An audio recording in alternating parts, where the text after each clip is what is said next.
Donna Douglas, born Doris Smith, will best be remembered for playing Ellie Mae Clampett, the mountain beauty with the soul of a tomboy, on one of the most popular American sitcoms of all time, The Beverly Hillbillies. The Beverly Hillbillies narrates the story of the Ozark family after they discover oil on their land and make enough money to move to Beverly Hills. Donna played the role of Ellie Mae for 9 seasons until the show came to an end in 1971. Donna Douglas beat out 500 other young actresses to bag the role. Ellie Mae was very close to how Donna was in real life. Though both were natural beauties, they felt most comfortable in snug shirts and jeans. Further, much like Ellie Mae, Donna had had a poor Southern upbringing. It's said that during the auditions for the role, Donna was asked to milk a goat, a task she did easily given her Pride, Louisiana upbringing. When the Beverly Hillbillies first aired on TV, critics rubbished it as another senseless sitcom. In fact, Michael Dann, who was the VP of programming at CBS, hated the show so much he decided to not see a single episode after watching the pilot. Audiences felt differently. They not only made the Beverly Hillbillies popular, but also made sure it occupied a place in the top 10 throughout its run. Donna actually started her career with beauty pageants. After winning Miss Baton Rouge and Miss New Orleans, she moved to New York in pursuit of work in the entertainment industry. Though she was often offered modeling assignments, she steered clear of them as she didn't want to be skinny like all the other models. After some struggle, Douglas got work as the Letters Girl on The Perry Como Show. 2 years later, she was featured as the Billboard Girl on The Steve Allen Show. In 1959, Douglas bagged a role in Dean Martin's Career. She also did a cameo in Lil Abner and Lover Come Back. She did a bit of television before finally landing the role on Beverly Hillbillies that would make her famous.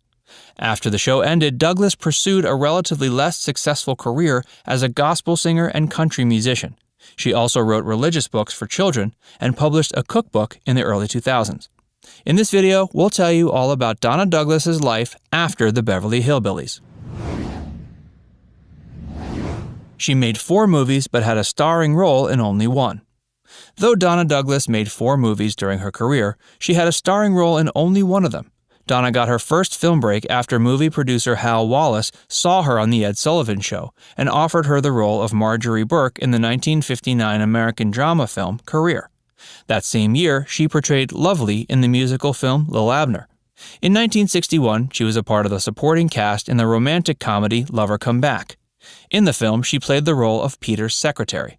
Her only starring role came in 1966 in the form of Frankie and Johnny opposite Elvis Presley.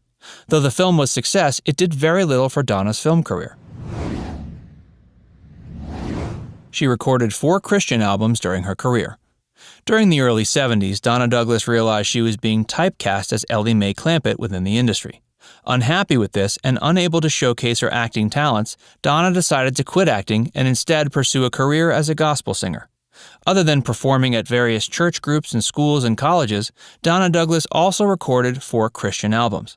Donna Douglas Sings Gospel, 1982, Here Come the Critters, 1983, Donna Douglas Sings Gospel 2, 1986, and Back on the Mountain, 1989, which was her last album. Not many people know Donna had also recorded the Beverly Hillbillies soundtrack. Are you enjoying this video on Donna Douglas and her life beyond the Beverly Hillbillies? If so, wait a while and we'll tell you about the special relationship Donna shared with her on-screen father, Buddy Ebsen. Meanwhile, if you enjoy our videos, don't forget to like and subscribe to our channel. She did a lot of TV before landing the Beverly Hillbillies. The Beverly Hillbillies made Donna Douglas a household name. However, the show did not come easily to her. She had to go through her struggle days. Prior to being selected to play Ellie Mae, Donna Douglas had already starred in 17 different TV shows, including The Twilight Zone and Mr. Ed. Her first TV series was CBS's Bachelor Father, in which she played the role of Alice. She then appeared as Joyce Markham in the popular Western drama Sheriff of Cochise. However, her first recurring role was on CBS's Checkmate, in which she played Barbara Simons for 4 episodes. She also had small but recurring roles on Pete and Gladys and Surfside 6. She once sued Disney, Whoopi Goldberg, and Bette Midler. In 1993, Donna Douglas, alongside her partner Kurt Wilson, sued Whoopi Goldberg, Bette Midler, Creative Artists Agency, and Disney for $200 million. Douglas and Wilson claimed their musical comedy film Sister Act was based entirely on A Nun in the Closet, a book whose copyrights lied with Douglas and Wilson's company, Associated Artists Entertainment. In their lawsuit, Douglas and Wilson pointed out that the two had developed a screenplay inspired by the book and had submitted it to Disney as well as Whoopi's company 3 times between 1987 and 88. The lawsuit also outlined all similarities that existed between A Nun in the Closet and Sister Act. The lawsuit went on for years, and in 1994, Disney and CAA offered Douglas and Wilson $1 million in an out-of-court settlement. Douglas and Wilson declined. Unfortunately, they eventually lost the case. In 2011, she sued Mattel and CBS Consumer Products. In 2011, Donna Douglas filed another lawsuit, this time against CBS Consumer Products and Mattel. In the lawsuit, Douglas claimed the two companies had created the Ellie Mae Barbie doll that not only resembled her, but had also used her picture to promote the product. In the lawsuit, Douglas further made it clear she had never given the two companies her permission to use her name for the doll. She asked for $75,000 in damages. Though CBS maintained that since they had the rights to the show, they didn't need Donna's approval to use her name to market the doll, the two parties eventually agreed to settle the matter amicably and outside of court. A settlement was reached, the details of which remain unknown. She was married twice. Donna Douglas was only 16 when she married her first husband, Roland Bourgeot Jr. The couple had their first child in '54, whom they named Danny, and they separated the same year, after which Donna moved to New York with her son to pursue a career in acting. She met her second husband, Robert M. Leeds, on the set of Beverly Hillbillies. He was the show's director. By the time the series came to an end, the two had hopelessly fallen in love. They married in 1971 and stayed together until 1980. She has 3 books to her credit. Other than pursuing a career as a gospel singer and country musician, Donna Douglas also wrote religious-based children's books. Her first book, Donna's Critters and Kids, Children's Stories with a Bible Touch, was essentially a coloring book with Bible stories. In 2011, she released her second children's book entitled Miss Donna's Mulberry Acres Farm. The book is about a horse who accomplishes great things in life. Other than these children's books, Donna also published a cookbook called Southern Favorites with a Taste of Hollywood, which came out in 2013. She was very close to Buddy Ebsen. Donna Douglas was quite close to her on-screen father, Buddy Ebsen, who played Jed Clampett on the Beverly Hillbillies. In an interview, Donna likened Ebsen to her own father and shared that he was a very reserved, calm, and caring person, and that he always made Donna feel like she was his own daughter. The two remained wonderful friends for 32 years until Ebsen's death in 2003. Donna Douglas passed away from pancreatic cancer on January 1, 2015. She was 82 at the time. Though she'll always be remembered as the buxom tomboy Ellie Mae Clampett from the Beverly Hillbillies, she was a versatile actress and a wonderful human being who lived her life fully.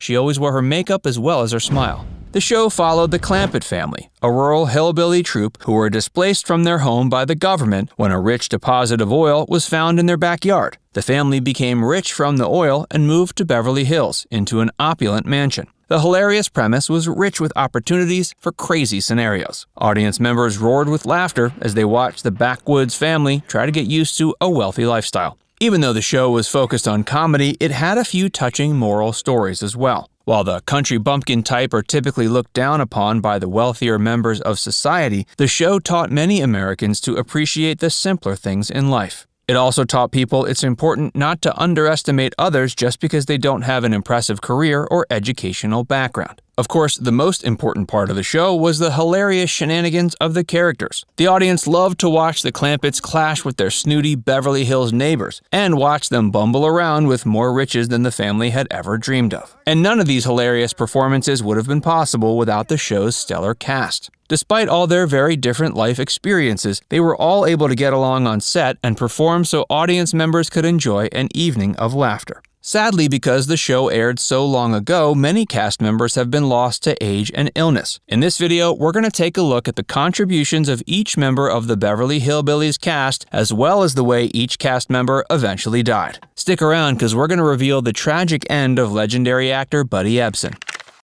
Irene Ryan. Irene Ryan is perhaps known best for her role as Granny in the Beverly Hillbillies. She was even nominated for 2 Emmy Awards for Outstanding Lead Actress in a Comedy Series. However, she was also known for her Broadway and vaudeville performances, as well as work in film, TV, and radio. Her career began at age 11, when she won a cash prize at a singing contest. From there, she performed in a double-act vaudeville performance with her husband at 20, and began to find roles in film and TV. However, Ryan had a terrible smoking habit, and her castmate Max Baer Jr. even mentioned she smoked like a chimney during one interview. In '73, while performing Pippin on stage, she suffered a stroke and was sent to the hospital. There, the doctors discovered she suffered from a malignant brain tumor, and she died on April 26, 1973 at 70 years old. Buddy Ebsen. Buddy Ebsen was the crowning jewel of the Beverly Hillbillies. But did you know he originally didn't even want to play the role? When he was asked to play Jed Clampett, Ebsen nearly turned it down. Thankfully, he decided to accept and eventually became dedicated to his character. He even started playing bluegrass music on various instruments so his character would feel more authentic to the audience. The Beverly Hillbillies wasn't the only show Buddy was known for. He also starred in Barnaby Jones and even acted in the film Breakfast at Tiffany's. Buddy Ebsen finalized his career in 1999 with his final appearance in the show King of the Hill as the character Chet Elderson. His old age and failing health caused him to stop acting, and he spent the rest of his days living a quiet life in California. He died July 6, 2003 at age 95. Actors all over the country mourned his passing, recalling just how much life he brought to the acting industry. Nancy Kulp. Nancy Kulp is well known for playing the role of Jane Hathaway, the secretary in the Beverly Hillbillies. However, her first passion in life was journalism. Still, she became interested in film and began landing non-speaking parts. After playing a secretary on The Bob Cunningham Show, however, other directors began to realize she had a talent for comedy. Not long after, she was cast in the Beverly Hillbillies. After the Hillbillies, she attempted to run for Congress, but was surprisingly opposed by none other than former castmate Buddy Ebsen. She lost the race and moved to Palm Springs, where she spent the rest of her days devoted to charity organizations. Sadly, she was diagnosed with cancer in 1990 and died a year later, in 1991, at age 69. Hey, if you're enjoying this video so far, make sure you give it a like and subscribe to Facts First if you haven't already. And stick around, because we're going to reveal which cast member is still alive today.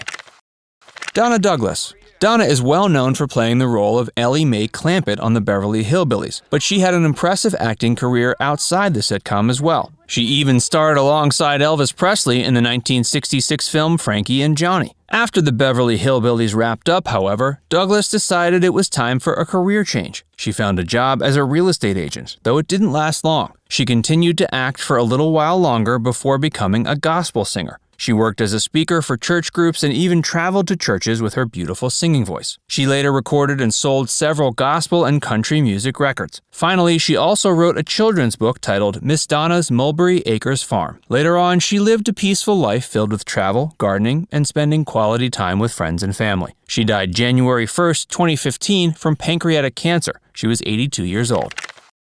Raymond Bailey. Raymond Bailey played the role of Mr. Drysdale, the banker who managed Jed Clampett's fortune. In the show, Jed would often almost change his mind by withdrawing his money and returning to his old home in the country. Mr. Drysdale, however, would greedily find a way to keep the Clampett family located in Beverly Hills, to increase his own wealth. During the last few episodes, however, Raymond Bailey began to exhibit symptoms of Alzheimer's disease and only made a few film appearances after the show was canceled. In 1975, he had to retire due to his Alzheimer's. He spent his last years of life mostly a recluse, though he occasionally kept in touch with one of his former castmates, Nancy Kulp. He died of a heart attack April 15, 1980, at age 75.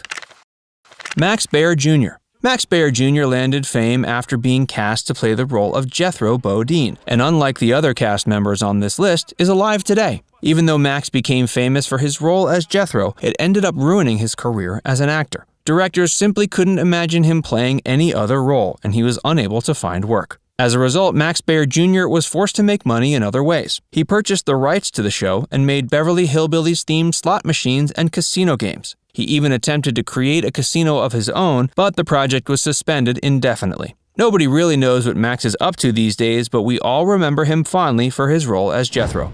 Jethro and Max's other work.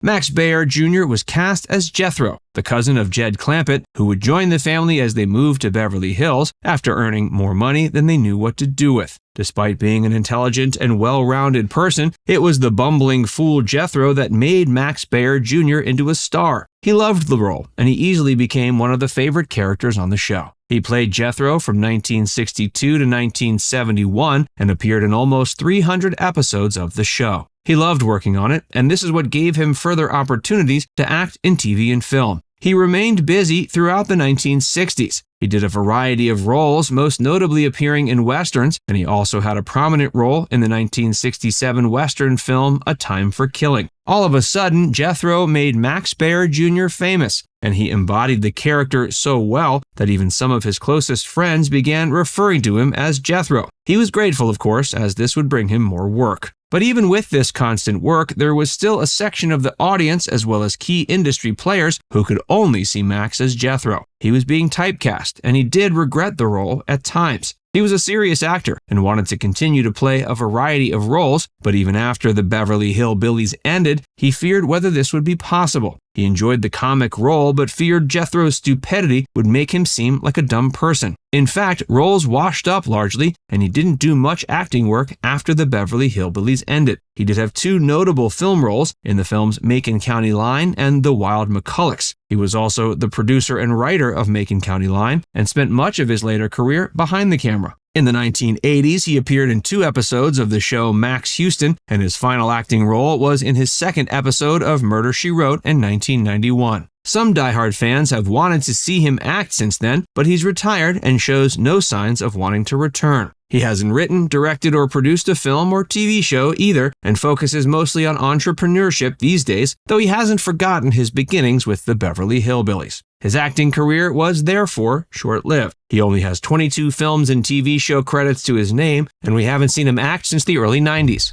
But he helped create one of the most memorable characters in sitcom history, and for that, we'll never forget him. When he put his acting behind him, he learned to love the role of Jethro and eventually capitalized on it. He's had no regrets and has a wonderful life ever since then.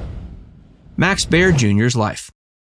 Max was married once to Joanne Kathleen Hill from 1966 to 71. He had a long-term live-in relationship with Cher Rhodes. Then, one day upon returning home, he found her dead on the floor, having shot herself. This was obviously a traumatic incident and once again thrust him into the spotlight, with the tabloid press unfortunately probing into his private life. At the time, they were apparently having relationship issues, and it's not clear whether they were going to end the relationship or not. Max Baer Jr. rarely discusses this event in public, so we'll leave it to rest. He's remained single since then, but he still meets friends regularly and still makes the occasional public appearance. He was especially close friends with Buddy Ebsen, who played his cousin Jed on the show.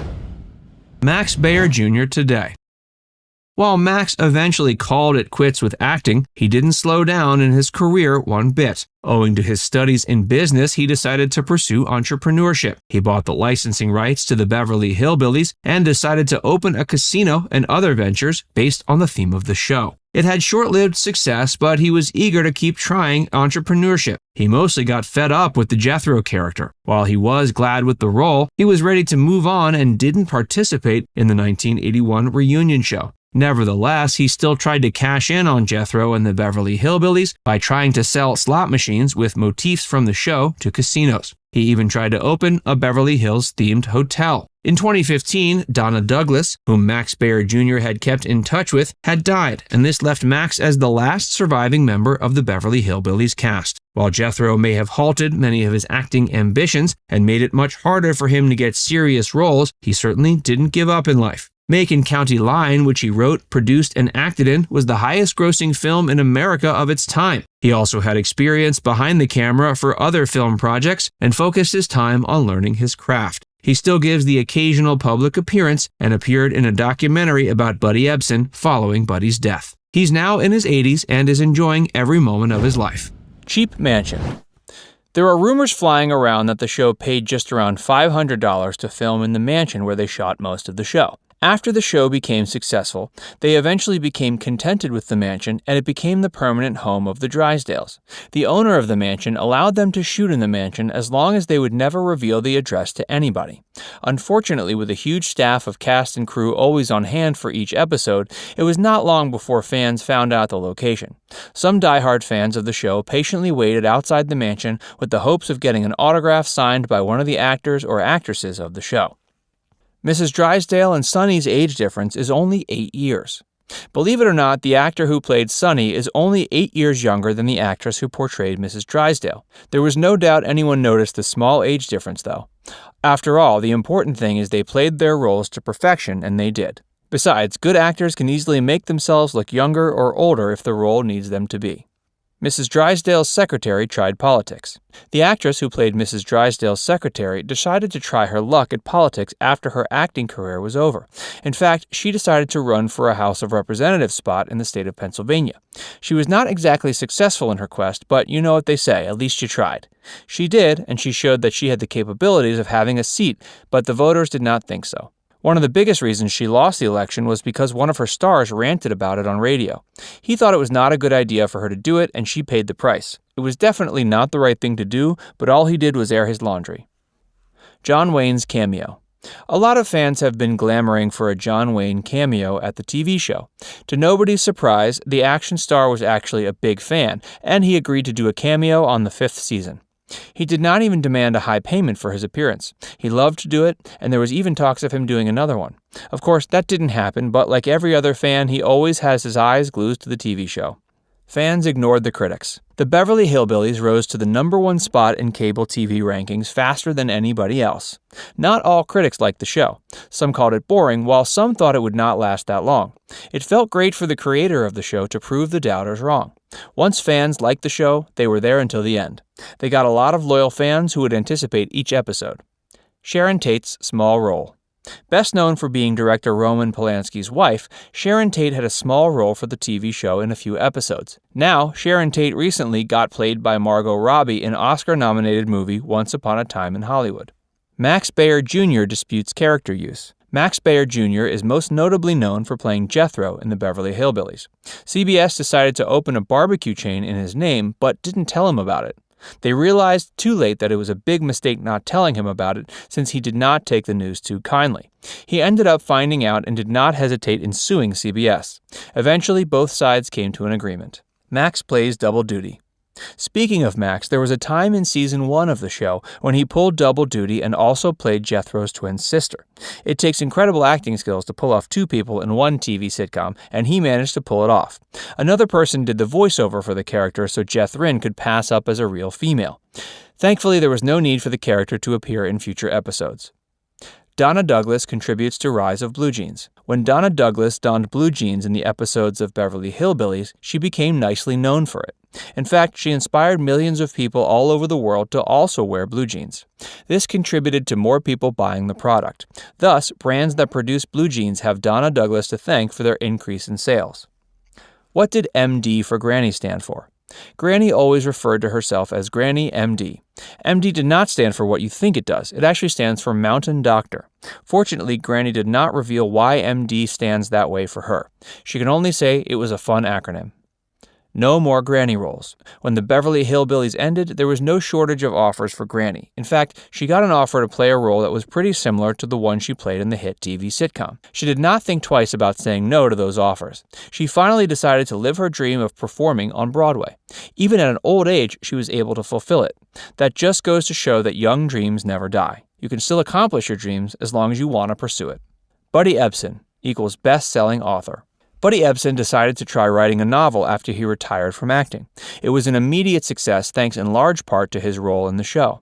It was a collection of poems and a lot of people bought it. Nobody knew he also has writing skills until he released his novel. In fact, some of his fans were clamoring for him to write another novel. Sadly, he decided to do other things. Premature retirement. Speaking of Buddy, before he signed on to star in the Beverly Hillbillies, he was actually contemplating retirement. It was a good thing he did not push through with his plans because he was spot on with his portrayal of one of the major characters of the show. The creator of the show made the right move in casting Buddy because the first movie he starred in actually got an Oscar nomination. The movie version bombed. The Beverly Hillbillies had a movie version in 1993, and it was pretty unsuccessful. One critic even called it the worst movie of all time. Since it was a long time after the last season, it was understandable how none of the actors and actresses could reprise their roles. Unfortunately, the ones who played the major and minor roles in the movie did a pretty bad job. Some people say it hardly resembled the TV series that it was based on. In fact, they say it was pretty far from it and the actors were not even doing their best. After the movie bombed, there were no other adaptations. Granny's Beverly Hillbillies Cookbook. A cookbook was made based on the dishes that were shown on the show. Apart from that, there were also profiles for the characters that appeared throughout the show's several seasons. Everyone knows Granny is one of the best chefs out there, so getting this book is a must. Some say it served as an inspiration for some restaurants to open. Canceled in 1971. The TV network it was showing in decided not to continue with showing the TV show anymore. They thought the show catered to a specific type of audience. Unfortunately, they thought a lot of their shows were catering to the same type. Therefore, they did not want too many shows of that, so they decided to cancel the show. Thus, it was the end of the Beverly Hillbillies. Like they say, all good things come to an end. Besides, the show ran its course, so it was best for everyone involved to move on to other projects. Despite its end, the show continues to be remembered up until this day. In fact, some people would go as far as to find old copies of original episodes. They would not want to settle for new versions because they know the classic 1960s episodes were the best ones. Only time will tell if Hollywood will be able to come up with a good adaptation of the Beverly Hillbillies. Critics weren't a fan of the show. Today, the Beverly Hillbillies is still legendary for its popularity. While many shows lose their luster over time, the Beverly Hillbillies remained a household favorite for its 9 years on TV. Audiences adored the show. However, the same couldn't be said for critics, who often bashed it for its lowbrow humor. Most critics thought the show wasn't funny at all, and one even described it as being painful to sit through. Despite these claims, however, the show still earned 7 Primetime Emmy Award nominations. The only thing fans and critics alike could agree on was the feature film, created 30 years after the show ended. While audiences weren't as disgusted by the film as critics, they still didn't like it nearly as much as the beloved series. The dark secret behind the Clampetts' mansion. The iconic mansion owned by the Clampett family has a surprisingly dark history. The show's producers were able to lease the mansion for a low price, but this was because someone already lived there. The original owner of the mansion was named Arnold Kirkaby, who tragically died in a plane crash. His widow relented when asked if the mansion could be used for filming, likely because she needed a new source of income to maintain the property. She said the studio could film there on the condition that the address would never be released to the public. Unfortunately, dedicated fans were able to discern the mansion's location anyway, and soon people took long trips to get a glimpse of the famed manor. The impressive career and near retirement of Buddy Ebsen. Buddy Ebsen was one of the most important and iconic actors in the Beverly Hillbillies, but he nearly didn't accept the role of Jed Clampett because he planned on retiring. Even after the huge success of his appearance in the 1961 film Breakfast at Tiffany's, Ebsen was experiencing some difficulties with contract disputes. However, he finally agreed to act in the Beverly Hillbillies, which effectively renewed his career.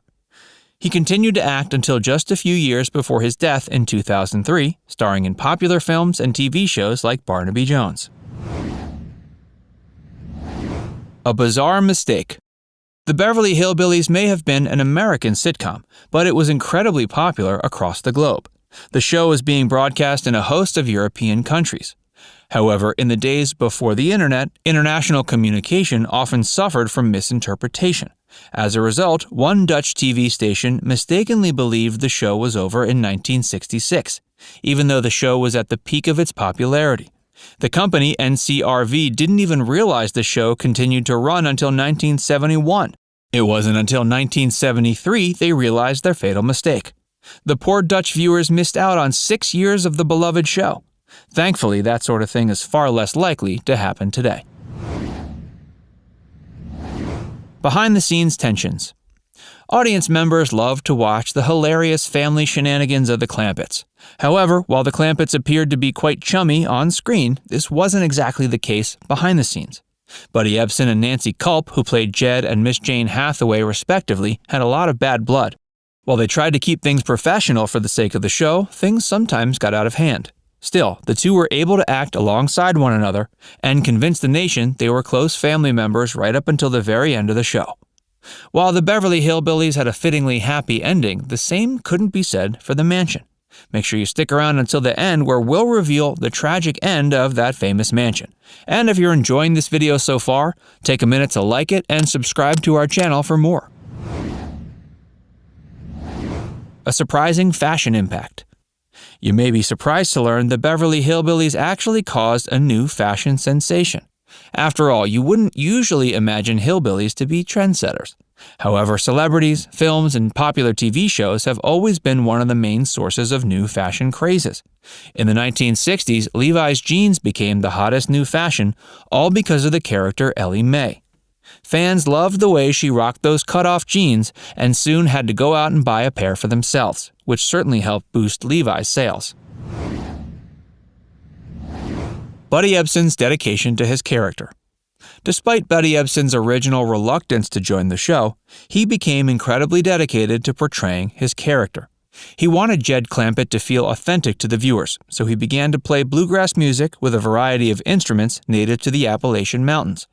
He became so good at it, he even released some of his music to the public, much to the delight of his fans. How the Beverly Hillbillies destroyed Max Baer Jr.'s acting career. Max Baer Jr. played the iconic role of Jethro Bodine, Jed Clampett's not-so-bright nephew.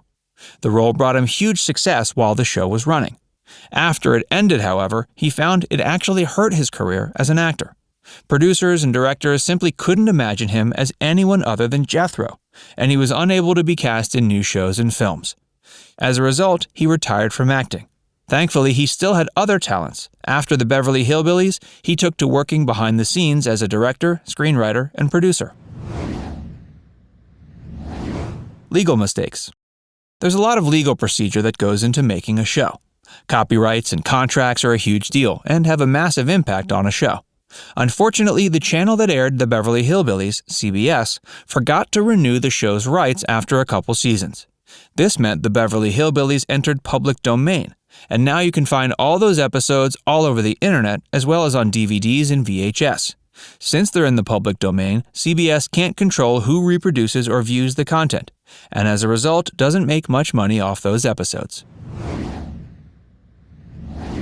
The tragic end of the Clampett's mansion. The Beverly Hillbillies had an amazing run of 9 seasons, and while audience members were sad to see it go, they still felt ultimately satisfied by its ending. The famous mansion where the Clampett family lived, however, didn't have such a satisfying fate. Its price skyrocketed due to the popularity of the show, and sold for an incredibly high price after it ended. However, the new owner decided to demolish the original mansion and build a new structure on the property. Early life. Donna Douglas, fondly remembered as Ellie Mae Clampett from the Beverly Hillbillies, had a captivating journey. Born Doris Smith, September 26, 1932, in Pride, Louisiana, she was raised in a close-knit family near Baton Rouge. The southern charm and warmth she grew up with later shined in her portrayal of Ellie Mae. Growing up during the Great Depression, she learned values of hard work and determination. As a young woman in the 50s, she began her career path in beauty pageants. With her striking beauty and endearing personality, she was crowned Miss Baton Rouge and later Miss New Orleans in 1957. The latter title paved the way for her move to New York City, where she hoped to dive into the world of modeling and acting. While there, she faced challenges like many young actresses, a competitive industry, and the need to stand out. She began with a series of television commercials and minor roles. Her first break came with an appearance on The Perry Como Show, followed by roles on series like The Twilight Zone and Route 66. But it was in 1962 that Donna landed the role that defined her career, Ellie Mae Clampett. Taking time off for Elvis. Donna took a notable hiatus from the Beverly Hillbillies to star alongside one of the most legendary figures in music and film, Elvis Presley. The film in question is Frankie and Johnny, released in 1966. Donna played Frankie, a riverboat performer, and the love interest of Johnny, played by Elvis. The movie is a musical set against the backdrop of a Mississippi riverboat, and it reimagines the old American ballad of the same name. The story centers around Johnny's gambling obsession and his relationship with Frankie. Working alongside Elvis was a significant opportunity for Donna. Not only did she get to act alongside the King of Rock and Roll, but she also had a chance to showcase her singing talents. This was especially meaningful given that music had been a part of her career before she became widely recognized as an actress. But juggling commitments between a popular TV show and a feature film wasn't without challenges. The Beverly Hillbillies was in the height of its popularity during the mid-60s. Taking a break from such a successful show was a bold move, but it speaks to the appeal of working with an iconic figure like Elvis. Though Frankie and Johnny wasn't the most critically acclaimed of Elvis's films, it was commercially successful and has since become a cherished piece in cinematic history. After her stint on the big screen, she seamlessly transitioned back to her role on the Beverly Hillbillies, continuing to endear audiences with her portrayal of Ellie Mae until the show's end in 1971. Her connection with the King. Donna and Elvis shared a unique and memorable bond, both on and off screen. While the film Frankie and Johnny showcased their on-screen chemistry, it was their off-screen interactions that highlighted a genuine mutual respect and connection between the two Southern-born stars. Both Douglas and Presley hailed from similar backgrounds, Elvis from Tupelo, Mississippi, and Douglas from Pride, Louisiana. Their shared Southern roots fostered an understanding and camaraderie that was palpable. In interviews and anecdotes shared over the years, Douglas often spoke fondly of her time with Elvis. She admired his humility, talent, and dedication to his craft. She would recall how Elvis was always respectful and kind, making it easy for her to work alongside him. There was a mutual professional respect between the two, and Douglas often emphasized how grounded Elvis remained despite his skyrocketing fame. Their shared scenes in Frankie and Johnny were marked by a natural rapport and warmth, making it evident to viewers that their bond was genuine. Moreover, both stars had deep spiritual roots. Douglas was known for her devout Christian faith, while Elvis was also known for his spiritual inclinations, often engaging in discussions about life, faith, and purpose. While they didn't collaborate on any further projects after Frankie and Johnny, the time they spent together left an indelible mark on Douglas. Her secret. Donna may have seemed happy as a clam to be portraying the earnest role of Ellie Mae, but she harbored a secret. She was more interested in pursuing different types of roles. With her inherent talent and passion for acting, she aspired to showcase her versatility by playing a diverse range of roles in Hollywood. She looked up to trailblazers like Ingrid Bergman and Deborah Kerr, both of whom were known for their wide-ranging roles that spanned across genres and emotional depths. Douglas hoped to emulate such range in her own career, pushing her abilities beyond the comedic realm and into dramatic and intense characters. In an interview in 1961 with the New York Daily News, she revealed that she aspired to move on from her role as Ellie Mae and pursue a diverse range of roles, including the types being played at the time by Bergman and Kerr. However, Hollywood can often be restrictive, particularly when an actor becomes synonymous with a memorable role. For Douglas, her portrayal of Ellie Mae Clampett became both her claim to fame and her most significant limitation. The character of Ellie Mae, a charming, naive country girl with a heart of gold, became so iconic that it began to overshadow Douglas's identity as an actress. As a result, she faced typecasting challenges, wherein industry professionals and audiences struggled to dissociate her from the Ellie Mae persona. But while she may have not had the chance to explore roles like those of Bergman or Kerr, she left an indelible mark on the entertainment industry, particularly in television comedy. Embarrassment. Donna Douglas became an inadvertent sex symbol during the 60s. With her striking looks, curvaceous figure, and the character's penchant for wearing tight-fitting jeans and shirts knotted above the waist, Douglas certainly caught the attention of many viewers. However, this perception stood in stark contrast to her own self-image and personal values. She grew up in a traditional setting where modesty and humility were deeply ingrained values. She was a devout Christian, and her faith played a pivotal role throughout her life. Being thrust into the spotlight as a sex symbol was not something she actively sought or was comfortable with. In several interviews over the years, Douglas expressed discomfort and even embarrassment at being labeled a sex symbol. She often emphasized that her portrayal of Ellie Mae was meant to be innocent and naive, focusing on the character's good-hearted nature rather than her physical appearance. For Douglas, Ellie Mae's charm lay in her simplicity, warmth, and genuine love for all creatures. Any sexualization of the character was unintended and, from Douglas's perspective, a misinterpretation. Moreover, her off-screen persona was vastly different from the glamorous Hollywood image often associated with sex symbols. She was known to lead a quiet, modest life, deeply rooted in her faith and commitment to family values. The disconnect between the public's perception and her personal identity was a source of discomfort for her, but she remained true to herself, using her platform to share messages of love, faith, and positivity. The critics loathed it. Once in a blue moon, a TV show emerges that captivates audiences and utterly confounds critics. The Beverly Hillbillies was one such enigmatic production. Despite the harsh criticism from prominent publications like the New York Times, Variety, and Time magazine, the Beverly Hillbillies defied expectations and became a beloved sitcom for millions of viewers. As detailed in Blockbuster TV, must-see sitcoms in the network era, the negative reviews did little to dampen the show's popularity, and it even appeared to thrive in the face of such disapproval. Indeed, the Beverly Hillbillies became a lightning rod for critical animosity throughout its run. Audiences, however, adored the eccentric characters and their antics. TV ratings hit.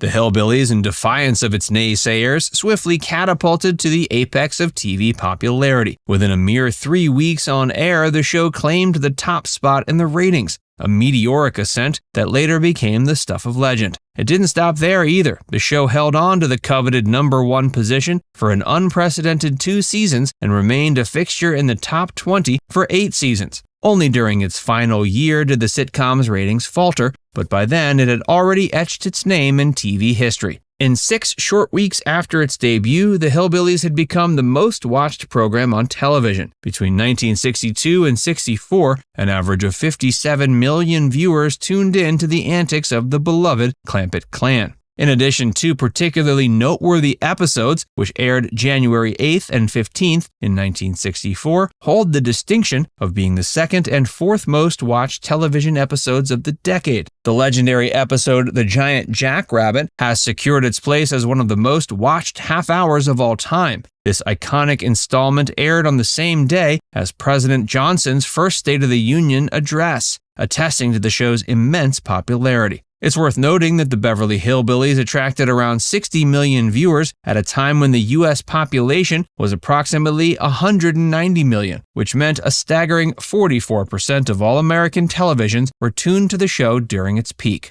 The Beverly Hillbillies is a testament to the power of audience engagement, proving that even in the face of relentless critical disapproval, a show can still capture the hearts and minds of millions. From the scratch.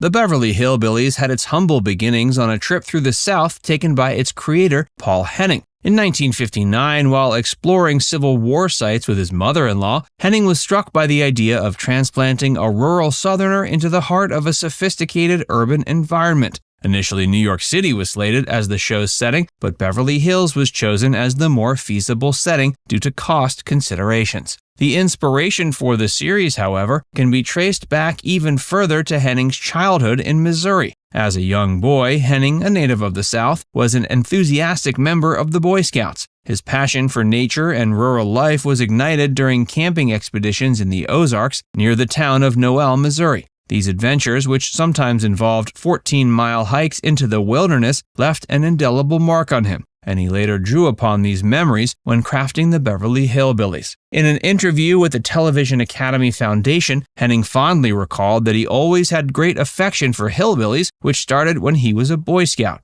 The Beverly Hillbillies centered around a family of unsophisticated farmers who, after striking it rich, suddenly found themselves navigating the opulent world of Beverly Hills. By mining his own experiences and fondness for rural life, Henning crafted a timeless TV classic that resonated with audiences and showcased the value of cultural understanding. The theme song was a #1 hit.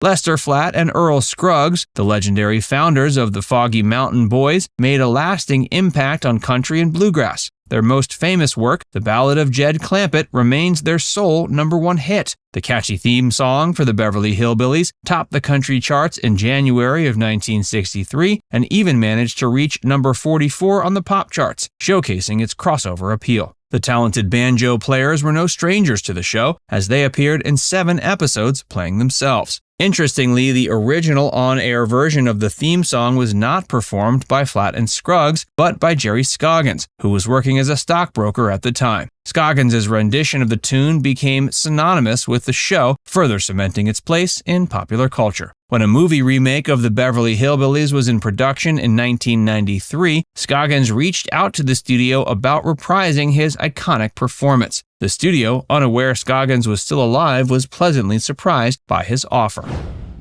It's not entirely oil accurate.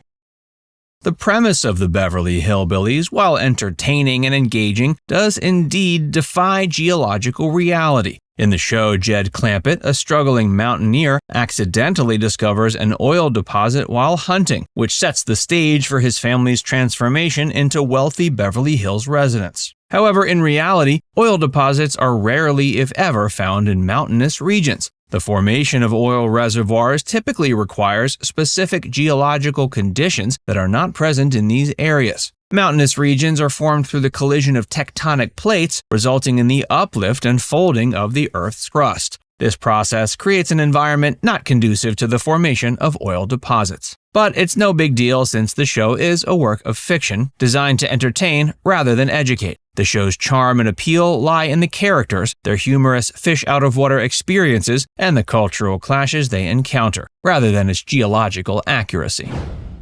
The urban rise killed the show.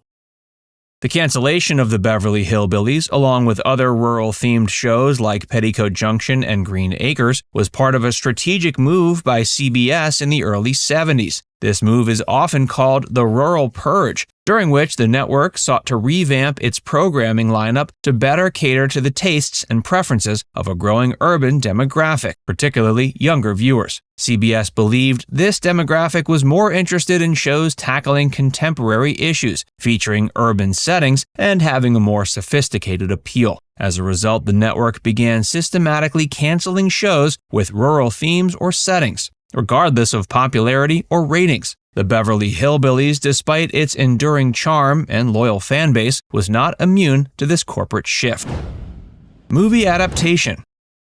The 1993 Beverly Hillbillies movie attempted to recapture the magic of the original series, but ultimately fell short of expectations. Unlike the TV show, which defied critics and won over millions of fans, the film adaptation failed to resonate with critics and audiences alike. One possible reason is the casting of different actors to portray the beloved hillbilly characters. Fans of the original series had formed strong connections with the original actors, and the new cast may not have been able to recreate the same chemistry or evoke the same nostalgia. Critics were not kind to the movie adaptation, with some even going as far as calling it one of the worst movies of this or any year.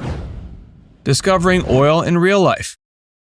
Buddy Ebsen, best known for his role as Jed Clampett, embarked on a new creative journey following his retirement from acting. He turned his attention to writing and penned a novel titled Kelly's Quest. It's a heartwarming collection of poems chronicling the emotional journey of a young girl as she experiences joy, heartbreak, and learns invaluable lessons about love and life. He found considerable challenges in getting it published. He approached 9 different publishers, all of whom turned him down. But he took matters into his own hands and self-published. His determination paid off as Kelly's Quest climbed to number 3 on the LA Times paperback bestseller list in 2001. Fans of the Beverly Hillbillies who were living in Pennsylvania during the mid-'80s were in store for a couple of surprises. For one of the former stars of the program decided to try her hand at becoming one of the state's congresswomen. For another thing, a former star of the program came out of the woodwork to stop her. Nancy Culp was trying to become a Pennsylvania congresswoman, and Buddy Ebsen was trying to stop her. Buddy and Nancy had their fair share of differences even before the mid-'80s. By the time Nancy decided to run for office, the Beverly Hillbillies had been over and done with for a decade. The The show was still popular via reruns, but new episodes hadn't been produced in a while. Some may think the tension between Buddy and Nancy didn't start until the mid-80s, but they actually argued a lot during production of the show. It seems Buddy Ebsen coming out of the woodwork to put an end to Nancy's dream of becoming a congresswoman was a long time coming. On the Beverly Hillbillies, Buddy and Nancy played characters that came from wildly different backgrounds. Buddy played the patriarch of the Clampett family, which the show revolved around.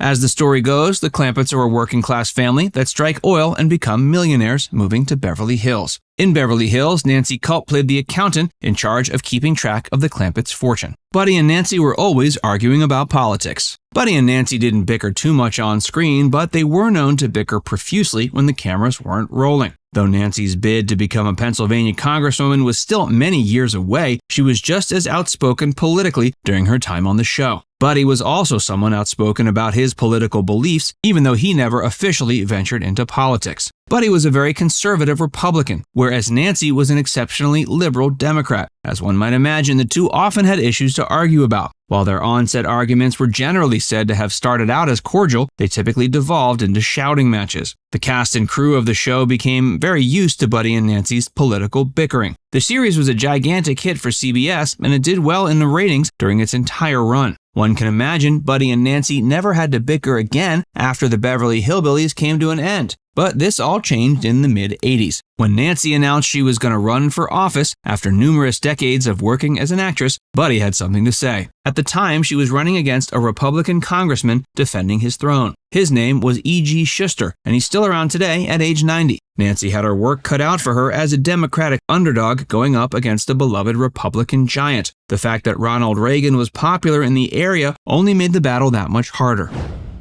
Nancy never became a congresswoman.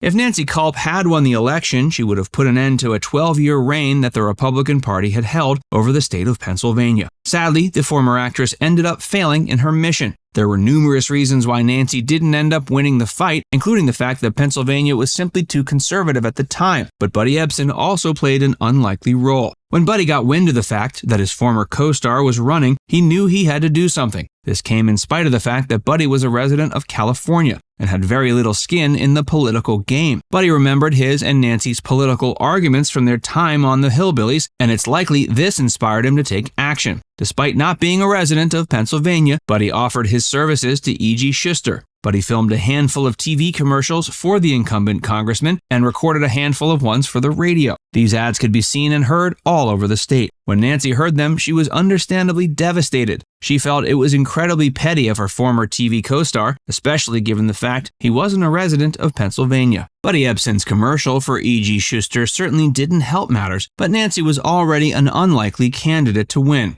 According to polls from the time, E.G. Schuster was nearly twice as popular as Nancy. Because of this, it's hard to say that Buddy's pettiness had much of a direct effect on his former co-star. But it certainly didn't help with her morale. When Buddy started showing up on Pennsylvania airwaves decrying her, Nancy tried to get some of her celebrity friends on her side. But she didn't have much luck. She couldn't find anyone as popular as Buddy to make political ads for her. She eventually lost the battle altogether. There were numerous reasons Nancy lost.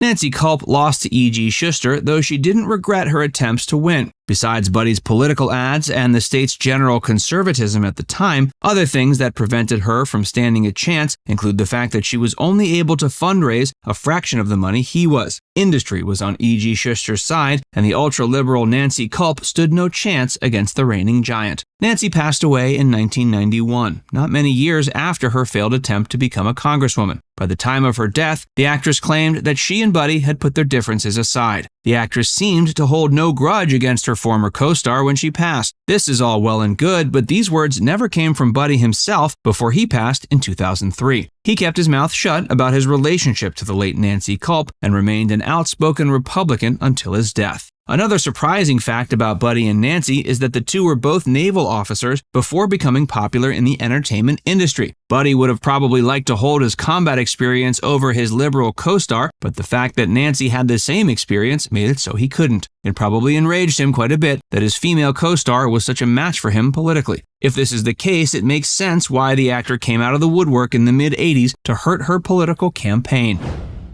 Buddy Ebsen postponed his retirement for the show.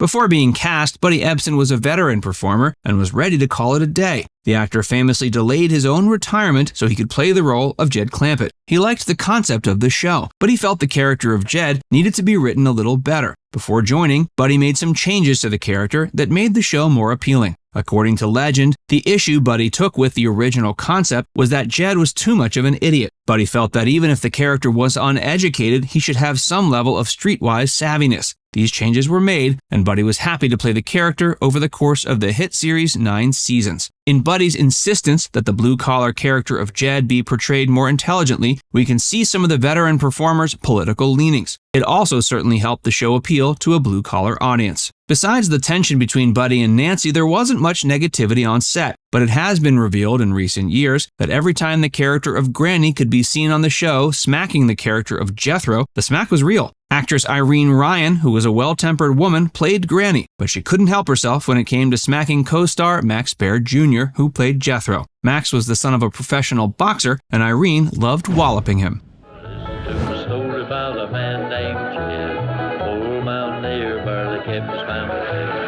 And one day he was shooting at some food. Up through the ground comes bubbling crude. All that is black gold. Texas tea. Let's come over here and look at our flowers, green grass, and nice leafy tree.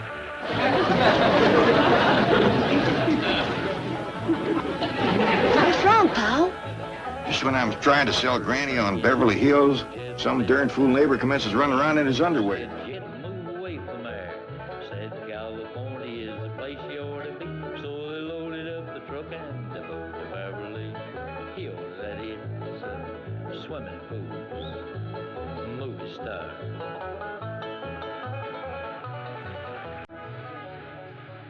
You here to arrest me for assault? No, I just want to know what the fight was about. Business has been kind of slow. Look at me, Amos. Reduced to this.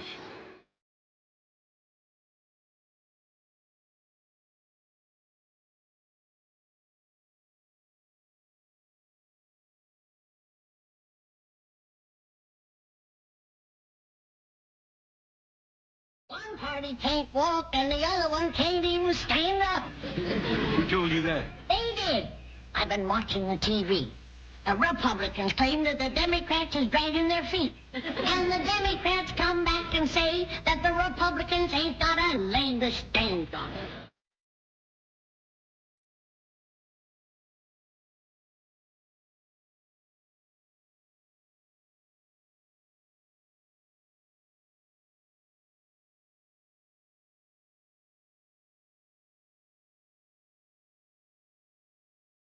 You're looking at a woman.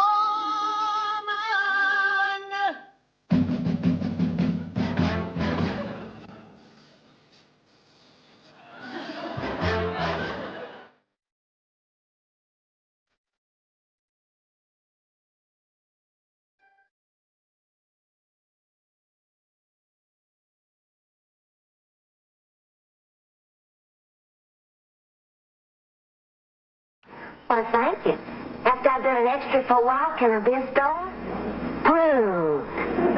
Again. Again. That's it.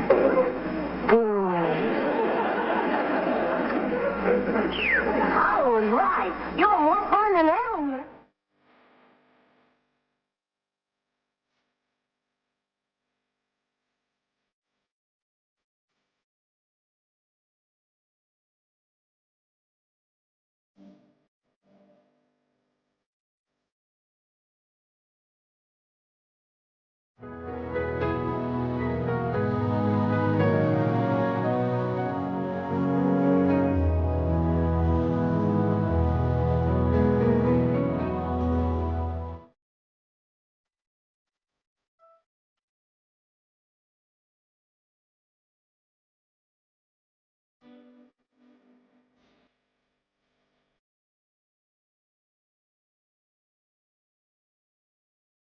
Let go, I say.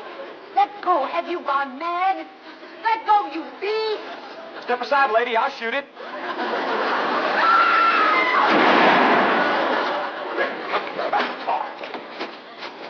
What'd you shoot, Jethro? Like it was a fox.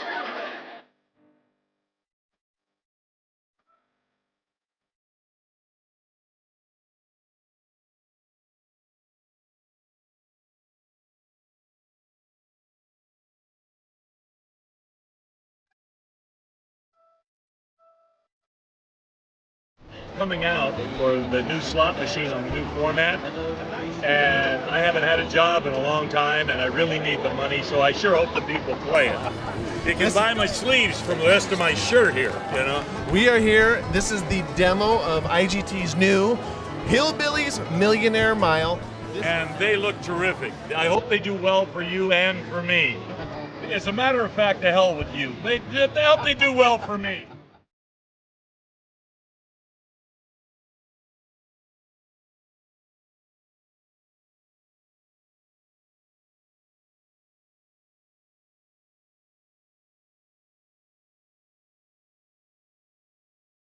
I don't need my psychiatrist. You do. My wife, through whose aristocratic veins flows blood the color of blue ink, considers anyone whose ancestors did not arrive on the Mayflower immigrants.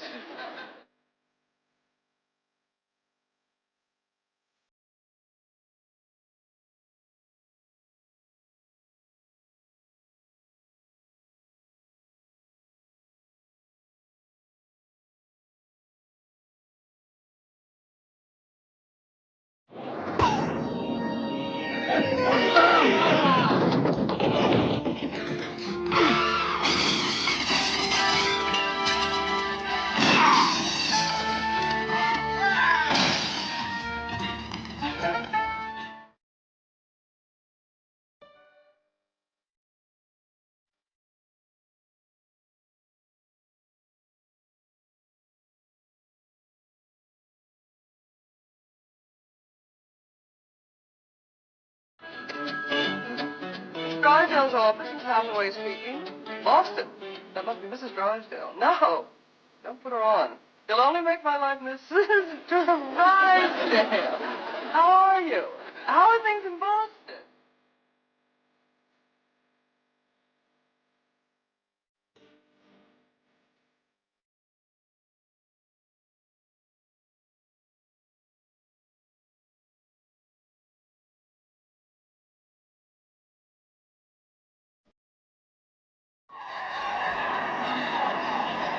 What are you looking for, kid?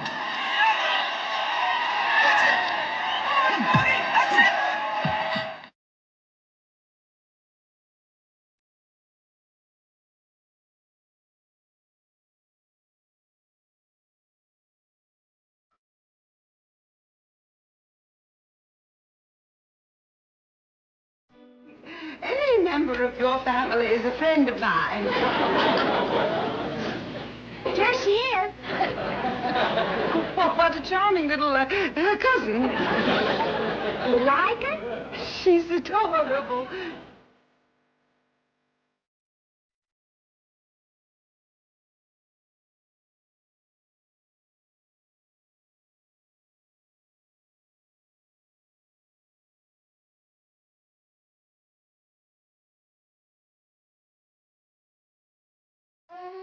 The doctors here are just as silly as the ones in Beverly Hills. They insist there's nothing wrong with me. They've got me so depressed. I just had to call and talk to my darling.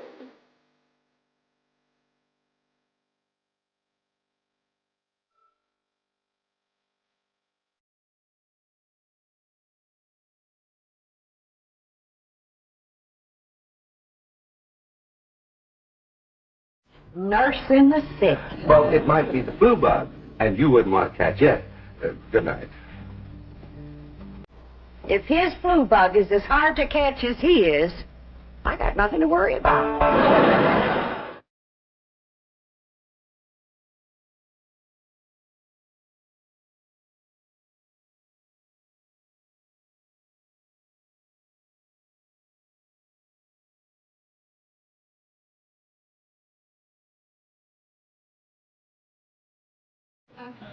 Sarah, I'll come down one day and we'll have a nice long chat. Yeah, but in the meantime, would you do me a favor? Would you order me a jitney to the Pixie Depot? That's right. I'm at the Pixie Depot, and I'm going to the Pixie Depot.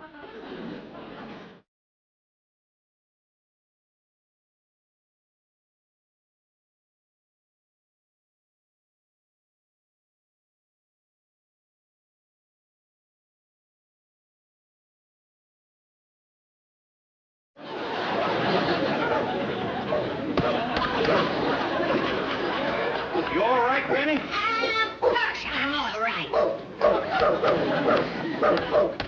You shut up.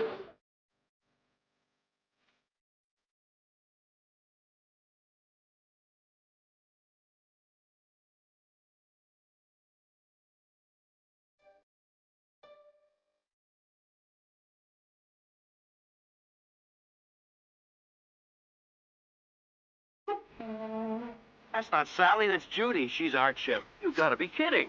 Of course it's Judy. She's our compound pet. Gentlemen, you are sadly mistaken. Look, she's wearing an authentic NASA space helmet. Now, if she weren't Sally, what would she be doing with that helmet?